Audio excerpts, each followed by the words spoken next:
جو بندہ قرآن پاک کی یہ صورت پڑھتا ہے 70,000 فرشتے اس کی مغفرت کے لیے زمین پر اترتے ہیں۔ یہ سب نبیوں کی لاڈلی صورت ہے۔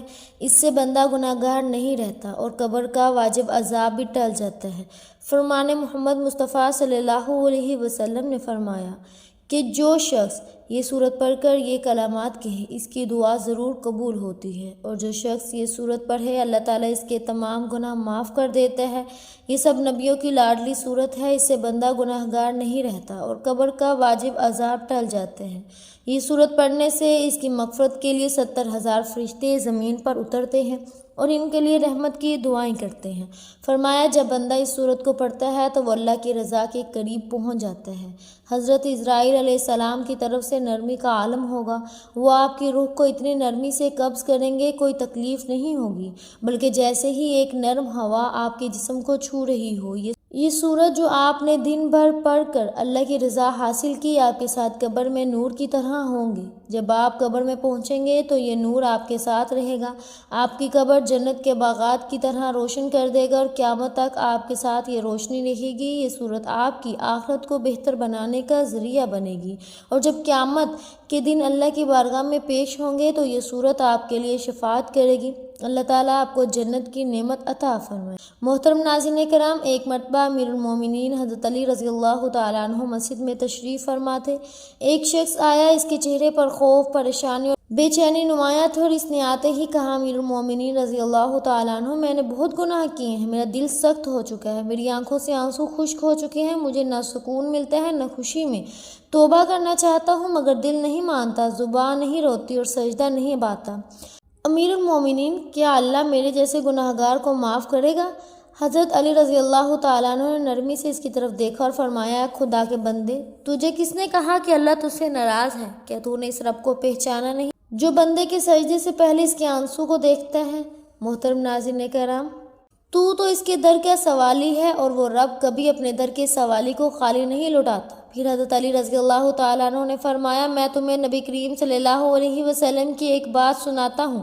آپ صلی اللہ علیہ وسلم نے فرمایا جب کوئی بندہ رات کی تاریکی میں لوگوں سے چپکے سے اللہ کے در پر آتا ہے اور روتا ہے تو میں فرشتوں سے کہتا ہوں میرے در پر آتا ہے اور وہ روتا ہے تو میں فرشتوں سے کہتا ہوں گواہ رہو، یہ میرا وہ بندہ ہے جس نے مجھ سے حیا کرتے ہوئے تنہائی میں مجھے پکارا اور میں اس کی فریاد سن لی، میں نے اس کے گناہ معاف کر دیے۔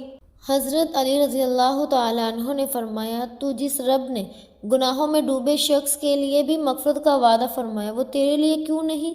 تو پچھتا رہا ہے، تو خوف زدہ ہے، تو اس کی رحمت کا امیدوار ہے، تو سن تیرے پچھتاوے ہی نے اللہ کا دروازہ کھٹکھٹا دیا ہے۔ بس اب دیر نہ کر، وضو کر، 2 رکعت ندامت کی نماز پڑھ اور سچے دل سے کہہ دے یا اللہ میں تیرے سوا کسی کا نہیں، میں نے اپنی جان پر ظلم کیا مگر تو رحیم ہے، میں لوٹ آیا ہوں، مجھے اپنا بنا لے۔ اور سن اگر تیرے آنسو نہ بھی نکلے تو دل کا ٹوٹنا آنسو سے بھی بڑا سجدہ ہے۔ حضرت علی رضی اللہ تعالیٰ عنہ کی یہ بات سن کر وہ پھوٹ کر رونے لگا، سجدے میں گر پڑا اور روتے روتے کہتا رہا یا اللہ میں گنہگار ہوں مگر تیرا در نہیں چھوڑوں گا۔ حضرت علی رضی اللہ تعالیٰ عنہ نے آسمان کی طرف دیکھا اور فرمایا اے اللہ یہ تیرا وہ بندہ ہے جو تیرے فضل کا طالب ہے، تو غفور و رحیم ہے، تو معاف کرنے والا ہے، اس کی آنسوں کو قبول فرما۔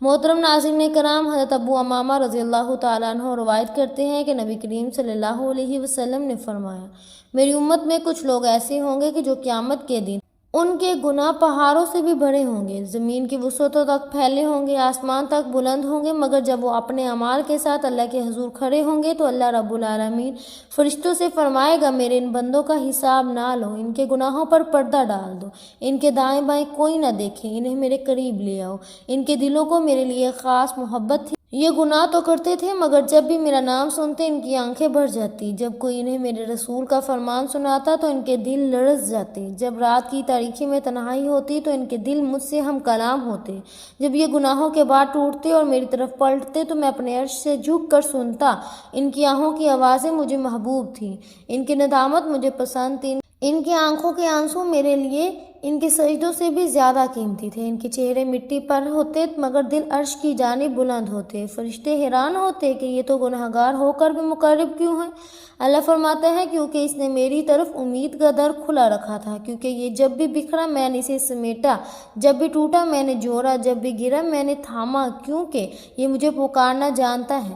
اے میرے بندے، تو کہاں کہاں نہ گیا؟ تو نے دنیا کو اپنا سہارا بنایا، تو بندوں کے سامنے جھکا، تو نے وقت کو ضائع کیا، تو نے گناہوں سے دل کو کالا کیا، مگر جب تیری دنیا اجڑ گئی، تیرے خواب چکنا چور ہو گئے، تیری امیدیں ختم ہو گئی، تب میرے در پر آیا، تو نے کہا یا اللہ۔ تو نے رات کی آخری پہر میں سسکتے ہوئے کہا اے رب، میں تھک گیا ہوں، میں ہار گیا ہوں، میں ٹوٹ گیا ہوں۔ تب میں نے تیرے دل کی وہ آواز سنی جو زبان پر نہ تھی۔ میں نے عرش سے فرشتوں کو فرمایا اس بندے کو تنہا مت چھوڑنا، میں وہی اللہ ہوں جو توبہ قبول کرنے والا ہوں، میں وہی اللہ ہوں جو توبہ کرنے والے سے خوش ہوتا ہوں۔ اور جب کوئی بندہ سچے دل سے ایک بار یا اللہ کہتا ہے تو میں عرش سے اس کی طرف متوجہ ہو جاتا ہوں۔ نبی کریم صلی اللہ علیہ وسلم نے فرمایا قیامت کے دن کچھ چہرے روشن ہوں گے، ان کے گناہ بہت ہوں گے مگر ان کے دلوں میں اللہ کی عظمت کا نور ہوگا، ان کے ہاتھ خالی ہوں گے مگر اللہ کی رحمت ان کے سامنے ہوگی، اور ان سے کہا جائے گا آج تمہیں وہ رب معاف کر رہا ہے جس سے تم شرمندہ تھے، تمہارے وہ آنسو گواہ ہیں جو رات کی تاریکی میں بہے، تمہاری وہ آہیں تمہاری دلیل جو ہے وہ تم نے خلوت میں بڑھی، تمہاری وہ دعائیں گواہی دے رہی ہیں جو تم نے ٹوٹے دل سے مانگی تھی، تم نے دنیا والوں سے چھپ کر جو آنسو بہائے وہ آج تمہارے حق میں حجت بنے ہیں۔ پھر نبی کریم صلی اللہ علیہ وسلم نے فرمایا اللہ تعالیٰ فرماتا ہے انسان اگر تو زمین بھر کر گناہ بھی لے آئے میرے سامنے آ جائے، میری رحمت سے مایوس نہ ہو، میں تجھے زمین بھر کر مغفرت عطا کروں گا۔ میں وہ اللہ ہوں جو دلوں کے حال جانتا ہے، میں وہ اللہ ہوں جس کے خزانوں میں کوئی کمی نہیں، میں وہ ہوں جس کے در سے کوئی خالی نہیں جاتا۔ میں نے تجھے پیدا کیا تاکہ تو میرے قریب ہو جائے، میں نے تجھے عقل دی تاکہ تو مجھے پہچان سکے، میں نے تجھے آزمائش دی تاکہ تو میرے در پر آ جائے۔ اے میرے بندے، تو 1000 بار بھی پلٹے تو میرے لیے میں ہوں، حاضر ہوں، میں تیرے لیے ہوں، میں تجھے ہر بار معاف کرنے والا ہوں۔ محترم ناظرین کرام، جب حضرت حنظلہ رضی اللہ تعالیٰ عنہ نئی شادی کے بعد اپنی بیوی کے ساتھ ہی تھے کہ اعلان ہوا کہ دشمنوں کا لشکر میدان میں آ چکا ہے، نبی کریم صلی اللہ علیہ وسلم نے مسلمانوں کو جہاد کے لیے بلایا۔ حضرت حنظلہ رضی اللہ تعالیٰ عنہ نے جب یہ ندا سنی اور فوراً اٹھے، نہ غسل کیا نہ مکمل تیاری کی، بس اپنی تلوار اٹھائی اور دوڑتے ہوئے رسول پاک صلی اللہ علیہ وسلم کے لشکر میں شامل ہو گئے۔ ان کی بیوی روتی رہ گئی اور صرف اتنا کہہ سکی کہ اللہ کے حوالے تم پر سلام ہو۔ حضرت حنظلہ رضی اللہ تعالیٰ عنہ نے احد کے میدان میں دشمنوں کے خلاف جنگ کی اور انتہائی شجاعت سے لڑے، یہاں تک کہ جام شہادت نوش فرمایا۔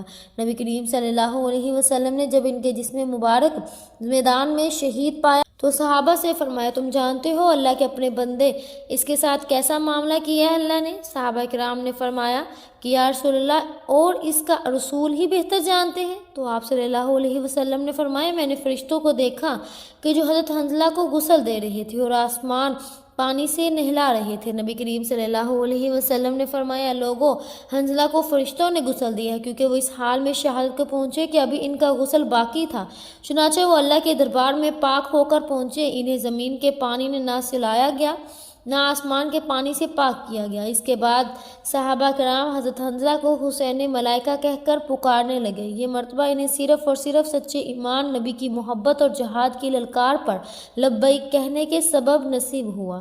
حضرت انس بن مالک رضی اللہ تعالیٰ عنہ فرماتے ہیں کہ میرے چچا حضرت انس بن ناظر رضی اللہ تعالیٰ عنہ غزوہ بدر میں شریک نہ ہو سکے تو انہوں نے بہت افسوس کا اظہار کیا اور کہا کہ یا رسول اللہ صلی اللہ علیہ وسلم اگر مجھے دوبارہ کوئی موقع ملا تو اللہ دیکھے گا کہ میں کیا کرتا ہوں۔ پھر جب غزوہ احد کا دن آیا اور مسلمانوں پر سخت وقت آیا اور تو کچھ لوگ پسپا ہو گئے تو حضرت انس بن ناظر رضی اللہ تعالیٰ عنہ آگے بڑھے اور فرمایا اللہ میں تجھ سے معذرت چاہتا ہوں جو ان لوگوں نے کیا، یعنی پیچھے ہٹنا، اور میں ان لوگوں سے بڑی ہوں جو تیرے نبی سے پیچھے ہٹے۔ پھر انہوں نے نعرہ لگایا اور دشمنوں کی صفوں میں گھس گئے اور اس قدر بہادری سے لڑے کہ ان کے جسم پر اس سے زائد زخم تھے، نیز تلواروں تیروں کے، اور جب شہادت کے بعد ان کا جسم ملا تو ان کی بہن نے انگلیوں کے پوروں سے پہچانا، کیونکہ جسم اتنا کر چکا تھا، اتنا چہرہ پہچاننا مشکل تھا۔ رسول پاک صلی اللہ علیہ وسلم نے ان کے بارے میں فرمایا ایسے لوگ ہیں جن کی قربانی پر اللہ تعالیٰ نے خوشنودی کا وعدہ کیا ہے اور یہ انس بن ناظر ان میں سے ایک ہیں۔ اور فرمایا کہ میں نے جنت میں داخل ہوتے وقت دیکھا کہ انس بن ناظر وہاں چل رہے تھے۔ اسی دن حضرت ابو دجانہ رضی اللہ تعالیٰ عنہ نے بھی نبی کریم صلی اللہ علیہ وسلم کی خدمت اقدس میں حاضر ہو کر عرض کیا کہ یا رسول اللہ صلی اللہ علیہ وسلم، میری جان آپ پر قربان ہو، آپ مجھے اپنی تلوار عطا فرمائیں۔ نبی کریم صلی اللہ علیہ وسلم نے اپنی تلوار ان کے حوالے کی اور فرمایا، اس تلوار کا حق یہ ہے کہ جو بھی دشمن سامنے آئے اسے کاٹ دیا جائے۔ حضرت ابو دجانہ رضی اللہ تعالیٰ عنہ نے وہ تلوار لی اور سر پر سرخ پٹی باندھی جو ان کا شعار تھا۔ جیسے ہی وہ میدان میں داخل ہوئے تو دشمنوں کی صفوں کو چیرتے چلے گئے، یہاں تک کہ دشمن کی عورتوں تک پہنچ گئے۔ اور جب انہوں نے دیکھا کہ ایک عورت قریش کی صفوں میں دف بجا رہی ہے اور کافروں کو جوش دلا رہی ہے تو حضرت ابو دجانہ نے ہاتھ روک لیا۔ کسی نے پوچھا، آپ نے ایسے کیوں چھوڑ دیا؟ تو فرمایا، رسول پاک صلی اللہ علیہ وسلم کی تلوار میں سے کسی اور کو قتل نہیں کرنا چاہتا۔ یہ وہ جذبہ تھا جو صرف دشمنوں کے لیے تھا، کمزور اور عورتوں کے لیے نہیں تھا، اور یہ وہ عدل اور اخلاق تھا جو میدان جنگ میں بھی باقی تھا۔ حضرت سعد بن ابی وقاص رضی اللہ تعالیٰ عنہ کا ایک واقعہ قابل ذکر ہے کہ انہوں نے احد کے دن نبی پاک صلی اللہ علیہ وسلم کے گرد ڈھال بن کر لڑائی کی اور ہر تیر کو نبی کریم صلی اللہ علیہ وسلم کے سامنے کھڑے ہو کر روکا۔ حضور پاک صلی اللہ علیہ وسلم ان کی بہادری دیکھ کر بار بار کہتے رہے، 7 تیر مارو، میرے ماں باپ تم پر قربان ہو۔ یہ وہ جملہ تھا جو آپ صلی اللہ علیہ وسلم بہت کم صحابہ کے لیے فرمایا، اور حضرت سعد ان خوش نصیبوں میں سے ہیں جن کے لیے نبی پاک صلی اللہ علیہ وسلم نے والدین کی قربانی کے الفاظ استعمال کیے۔ اس دن حضرت طلحہ بن عبید رضی اللہ تعالیٰ عنہ نے بھی نبی کریم صلی اللہ علیہ وسلم کے سامنے ڈھال بن کر اپنے ہاتھ سے اتنے تیر روکے کہ ان کا ہاتھ مفلوج ہو گیا۔ نبی پاک صلی اللہ علیہ وسلم نے فرمایا، جس نے آج طلحہ کو دیکھا ہے وہ جنتی کو دیکھ رہا ہے۔ یہ سب واقعات ہمیں یاد دلاتے ہیں کہ قربانی صرف مال یا وقت کی نہیں ہوتی، بلکہ جان سے بڑھ کر نبی کریم صلی اللہ علیہ وسلم کی محبت کا حق ادا کرنا ایمان کی وہ بلندی ہے جہاں فرشتے زمین پر اترتے ہیں۔ صحابہ کرام رضی اللہ تعالیٰ عنہ کی زندگیاں صرف تاریخ نہیں، قرآن پاک پر عمل کرنے والے تھے۔ ان کے واقعات آج بھی ہم دن جوڑتے ہیں کہ ہم کیا کر رہے ہیں نبی کے دین کے لیے، ان کے طریقے کے لیے، ان کے مشن کے لیے، اور کب ہم اپنی نیند میں اپنی خواہش، اپنی زندگی سے اٹھ کر اللہ کے دین کے لیے وہ جذبہ لائیں گی جو صحابہ کرام رضی اللہ تعالیٰ عنہ نے دکھایا تھا۔ محترم ناظرین کرام، حضرت عبداللہ بن بریدہ رضی اللہ تعالیٰ عنہ روایت کرتے ہیں کہ نبی پاک صلی اللہ علیہ وسلم نے فرمایا، جو شخص یہ سورت پڑھ کر یہ کلمات کہے اس کی دعا ضرور قبول ہوتی ہے، اور جو شخص دن میں 100 مرتبہ یہ کلمات کہہ دے اللہ تعالیٰ اس کے تمام گناہ معاف کر دیتا ہے، چاہے وہ سمندر کی جا کے برابر ہی کیوں نہ ہو۔ یہ سورت اور یہ کلمات ایک ساتھ پڑھنے سے اس کی مغفرت کے لیے 70,000 فرشتے زمین پر اترتے ہیں اور ان کے لیے مغفرت کی دعائیں کرتے ہیں، رحمت کی دعائیں کرتے ہیں۔ فرمایا، جب بندہ ان کلمات کو پڑھتا ہے تو وہ اللہ کی رضا کے قریب پہنچتا ہے۔ حضرت اسرائیل علیہ السلام کی طرف سے نرمی کا عالم ہوگا، وہ آپ کی روح کو اتنی نرمی سے قبض کریں گے کہ کوئی تکلیف نہ ہوگی، بلکہ جیسے ایک نرم ہوا آپ کے جسم کو چھو رہی ہو۔ یہ کلمات جو آپ نے دن بھر پڑھ کر اللہ کی رضا حاصل کی ہے آپ کے ساتھ قبر میں نور کی طرح ہوں گے۔ جب آپ قبر میں پہنچیں گے تو یہ نور آپ کے ساتھ رہے گا، آپ کی قبر کو جنت کے باغات کی طرح روشن کر دے گا، اور قیامت تک آپ کے ساتھ یہ روشنی رہے گی۔ یہ کلمات آپ کی آخرت کو بہتر بنانے کا ذریعہ بنیں گے، اور جب آپ قیامت کے دن اللہ کی بارگاہ میں پیش ہوں گے تو یہ کلمات آپ کے لیے شفاعت کریں گے۔ اللہ تعالیٰ آپ کو جنت کی نعمت عطا فرمائے گا۔ وہ بابرکت کلمات یہ ہیں: بسم اللہ الرحمن الرحیم، اللہ لا الہ الا هو الحی القیوم، سبحان اللہ وبحمدہ۔ اللہ تعالیٰ ارشاد فرماتا ہے، اے ابن آدم، جب تو میرے سامنے ہاتھ پھیلاتا ہے تو میں تیری جولی خالی نہیں لٹاتا، جب تو مجھ سے مانگتا ہے تو میں تیرے مانگنے پر خوش ہو جاتا ہوں، جب تو گناہوں کے بوجھ کے ساتھ میرے در پر آتا ہے تو میں تیری توبہ سے تیرے گناہ ایسے مٹا دیتا ہوں جیسے کبھی تھے ہی نہیں۔ اے میرے بندے، تو دن بھر لوگوں کے در پر جاتا ہے، خالی لوٹ آتا، لیکن جب تو میرے در پر آتا ہے تو میں تجھے اپنی رحمت سے بھر دیتا ہوں، جب تو رو کر مجھے پکارے تو میں تیرے ہر آنسو کو اپنی رحمت کا قطرہ بنا دیتا ہوں۔ اے میرے بندے، جب سب تیرے ساتھ چھوڑ دیں پھر بھی تیرے ساتھ ہوتا ہوں، جب تو کہتا ہے یا اللہ تو میں کہتا ہوں لبیک۔ اے میرے بندے، جب تو دنیا کی تھکن لے کر میرے سامنے آتا ہے تو میں تیرے دل کو سکون دیتا ہوں، تو ایک قدم آ میں 10 قدم بڑھاؤں گا تو چل کر آ، میں دوڑ کر آؤں گا، میں تیرے انتظار میں ہوں کہ کب تو پلٹ آئے، کب تو میرا ہو جائے۔ ناظرین، یہ کلمات کی ایک تسبیح کرنے کے بعد آپ نے یہ سورہ نصر 7 مرتبہ پڑھنی ہے۔ ایک مرتبہ سورہ نصر کی تلاوت سماعت فرما لیں۔ بسم اللہ الرحمن الرحیم۔ اذا جاء نصر اللہ والفتح ورأیت الناس يدخلون فی دین اللہ افواجا فسبح بحمد ربک واستغفر انہ کان توابا۔ جب اللہ تعالیٰ کی مدد اور فتح آئے اور لوگوں کو تم دیکھو کہ اللہ کے دین میں فوج در فوج داخل ہوتے ہیں، تو اپنے رب کی ثنا کرتے ہوئے ان کی پاکی بولو اور ان سے بخشش چاہو، بے شک وہ توبہ قبول کرنے والا ہے۔ آپ نے یہ سورت پڑھنے کے بعد آپ نے اللہ پاک سے دعا مانگنی ہے۔ محترم ناظرین کرام، آپ نے یہ سورت 7 مرتبہ پڑھنی ہے۔ جو بندہ قرآن پاک کی یہ سورت پڑھتا ہے 70,000 فرشتے اس کی مغفرت کے لیے زمین پر اترتے ہیں۔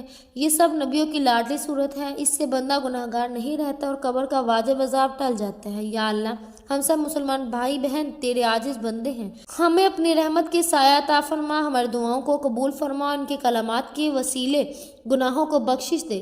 یہ تیرے محبوب مصطفیٰ محمد مصطفیٰ صلی اللہ علیہ وسلم نے تعلیم فرمائی۔ آمین یا رب العالمین۔ جزاک اللہ خیرہ۔ امید ہے کہ آپ کو ہماری آج کی ویڈیو بہت پسند آئی ہوگی۔ اگر آپ کو ہماری آج کی ویڈیو پسند آئی ہے تو ہمارے چینل پاکیزہ وظائف کو سبسکرائب کریں، لائک کریں اور شیئر کریں۔ ملتے ہیں اگلی ویڈیو میں، تب تک کے لیے اپنا بہت سا خیال رکھیے گا۔ اللہ حافظ۔